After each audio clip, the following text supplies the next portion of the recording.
तिकडे पिंपरी चिंचवडमधील मोशी कचरा डेपो दुर्घटनेमध्ये मोठी अपडेट समोर आली आहे। कचऱ्याचा प्रचंड डोंगर कोसळून वेस्ट टू एनर्जी या प्रकल्पाची इमारत जमीनदोस्त झालेल्या भीषण दुर्घटनेमध्ये 9 कामगारांचा मृत्यू झाला आहे। तब्बल 81 तासांपासून सुरू असलेलं बचाव आणि शोधकार्य अखेर संपुष्टात आलंय।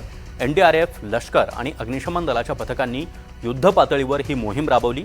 या दुर्घटनेनं संपूर्ण राज्याला हादरवून सोडलं होतं।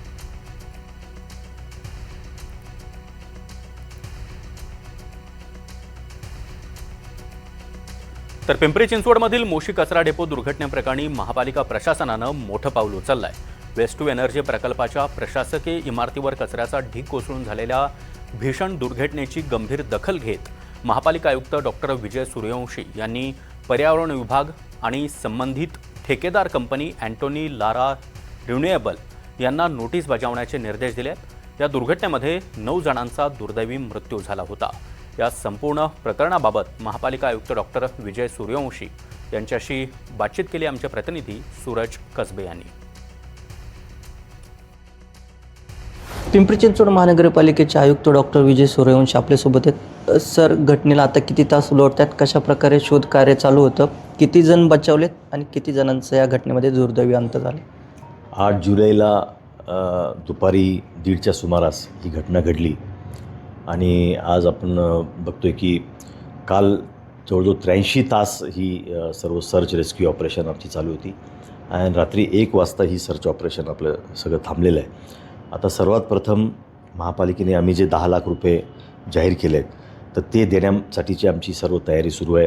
अकाउंट नंबर घेणे आणि सर्व बाकीचे दाखले जमा करण्याची आमचा प्रयत्न आहे की येणाऱ्या 2 दिवसामध्येच हे त्यांच्या अकाउंटला जमा करायचे। सर, आता पुढं कोणाची चौकशी होणार आहे का, कोणाला नोटीस वगैरे आपण इश्यू करणार आहात? कारण अनेक प्रश्न या निमित्ताने उपस्थित होते, कोणावरती गुन्हा दाखल नाही, कोणाची चौकशीसुद्धा करू करणार, पुढील कारवाई कशा प्रकारे असणार, कोणाकोणाला आपण नोटीस इश्यू करतोय, कोणाची चौकशी होणार?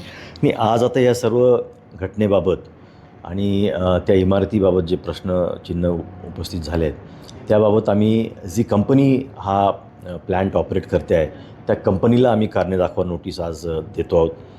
त्याचप्रमाणे ज्या विभागाच्या अंतर्गत ही पर्यावरण विभागाच्या अंतर्गत जे येते त्या अधिकाऱ्यांना देखील आम्ही कारणे दाखवा नोटीस देणार आहोत की त्यांनी याच्यावरती नियंत्रण ठेवलं आहे की नाही ठेवलं आहे। आणि त्याचप्रमाणे या सर्व प्रकरणाची चौकशी करण्यासाठी देखील आम्ही काही पर्यावरण तज्ज्ञ आणि IITचे स्ट्रक्चरल एक्सपर्ट्स यांची नाव आम्ही त्या संस्थांकडून मागवण्यासाठी संपर्क साधलेला आहे। ते आल्यानंतर त्याचं देखील आम्ही चौकशीची समितीची नियुक्ती होईल।